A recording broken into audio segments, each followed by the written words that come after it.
Great, thanks. Hi, everyone. Thanks. It's so nice to be here. I would never be ever doing spoken word if it weren't for Sherry D and this organization.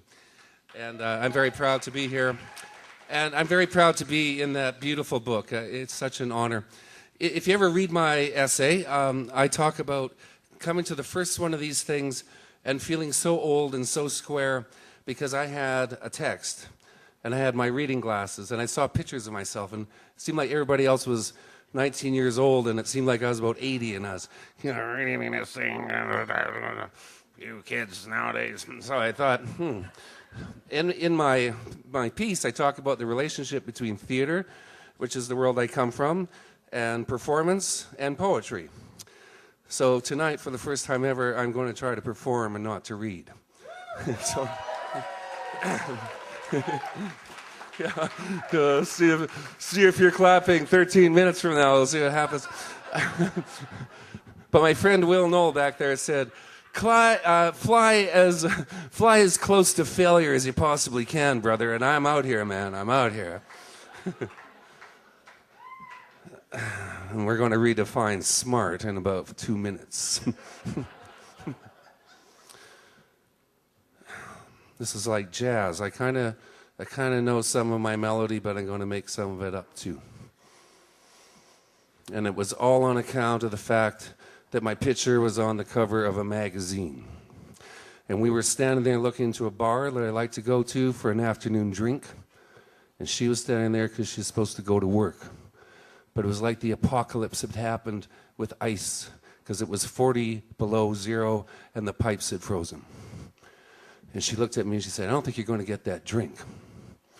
And I said, I don't think you're going to go to work. And she said, I think you're that guy on the magazine.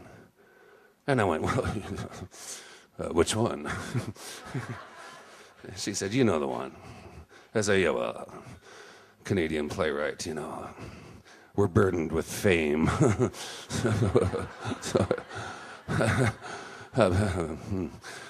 And I realized she was really quite attractive, and she kept saying, magazine. It's like, what does it be like to get on the cover of a magazine? I've never been on the cover of a magazine. It's very cool. It's how it whirls for me, I'm just like, on the cover of a magazine. It's kind of what I do.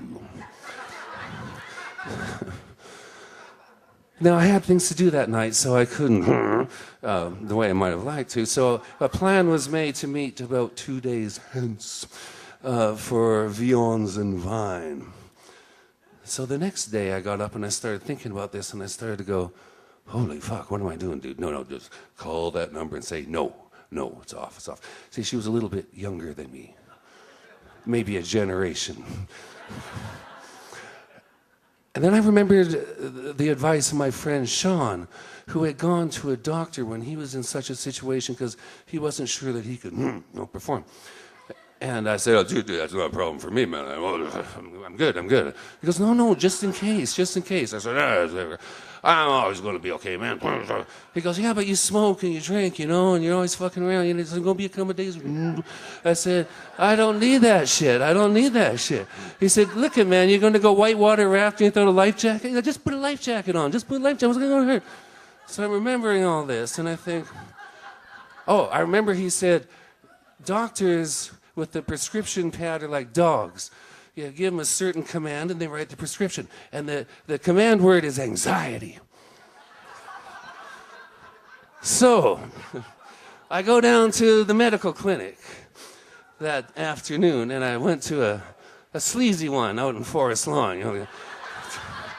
Doctor's all, smock's all got yellow stuff on it and stuff, and he comes down. And I get a little eczema in the winter, so I'm shortening the patches, and he gives me a thing called celestiderm, like skin of the heavens or something. And he goes, so anything else? And I said, no, that's good. I said, well, actually, yeah, one thing. And I said, I got this thing about to happen, And I'm feeling a little anxiety. Oh, and he perks right up. He goes, anxiety, eh? And I said, yeah, anxiety. And I said, I'm a little anxious. He goes, oh, yeah, anxious. I was like, yeah. He goes, you're feeling a little angst. I said, no angst. But anxiety. He goes, oh, what not angst? I say, well, I've always heard angst defined as unobjectified anxiety.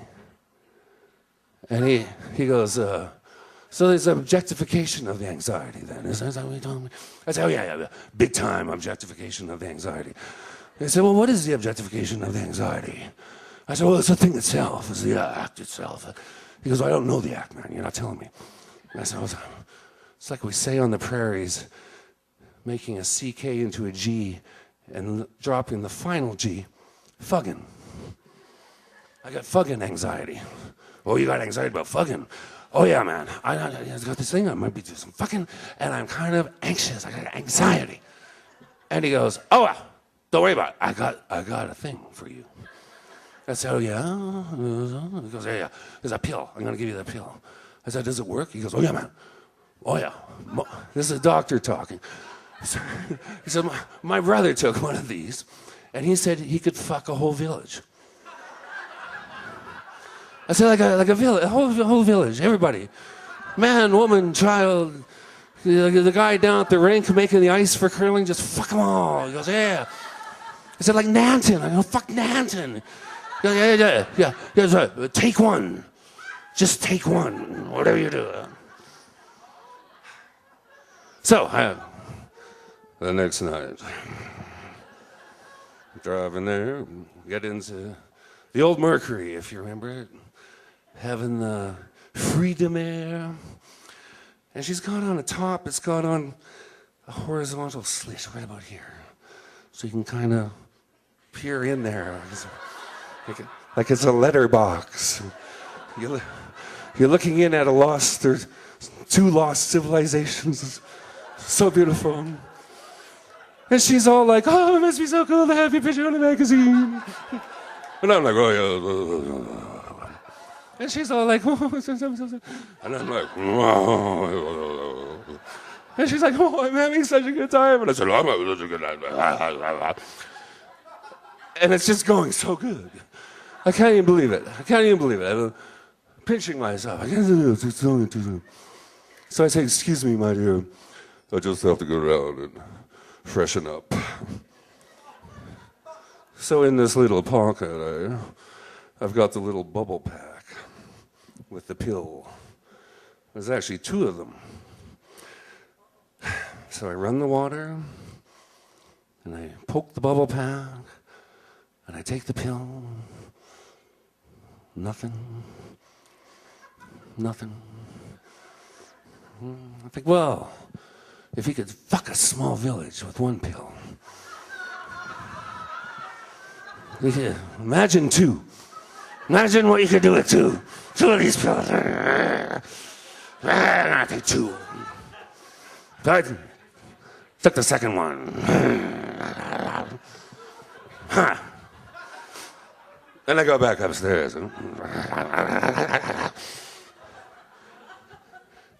And she's just putting her cell phone away. And I says, and she says, and I said, we'll go back to my place. Let nature take its course. She says, no, I'm going out to a movie with a friend.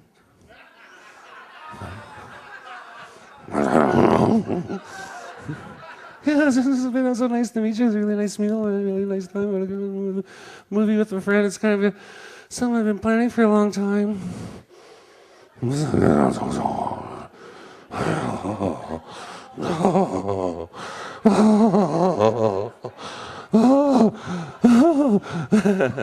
Okay, well, I'll drive you home then. So we're driving home. Try not to look into the letter slot, into the civilizations. Driving. Then I drop her off, and I'm a smart man, right? Because I'm here. And I figure, it's not about me. It's about the man on the magazine. It doesn't matter. And I was so sad. I couldn't even take advantage of those pills. I just went home, I put the pillow over my head, and I went to bed, went to sleep. Well, the next day, I found myself in IKEA. Yeah, IKEA, you know, Swedish place with lots of furniture. I need a desk light, so that's where I always go. And I'm in the maze, you know, I'm in the maze. Everything's cool. And then I get sort of into the kitchen part with all the handles and the knobs and everything. And all of a sudden, oh, dude, I'm in IKEA. And I got the biggest heart-on of my whole life.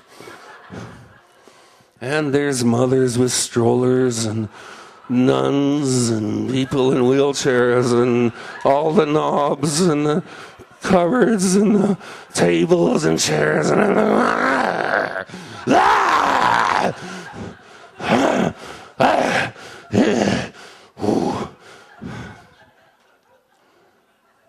and this is the honest to God truth. I went down, got a catalog, and I went into the washroom. And I opened the catalog to the desk that I wrote all those award-winning plays at, which is called a jerker. And I jerked off in the IKEA washroom.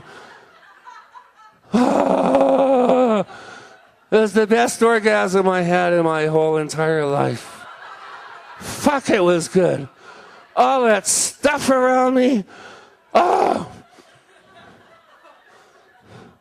And then imagine my shame. Oh. Oh. Mr. Bean. So I did what any smart man would do. I went out and for $1.50 got 2 hot dogs and a Mountain Dew. Then I stood in the little cafeteria and ate my hot dogs and drank my Mountain Dew, watched the people buying all their things, suddenly feeling part of the human race, but kind of removed from it too. Thank you.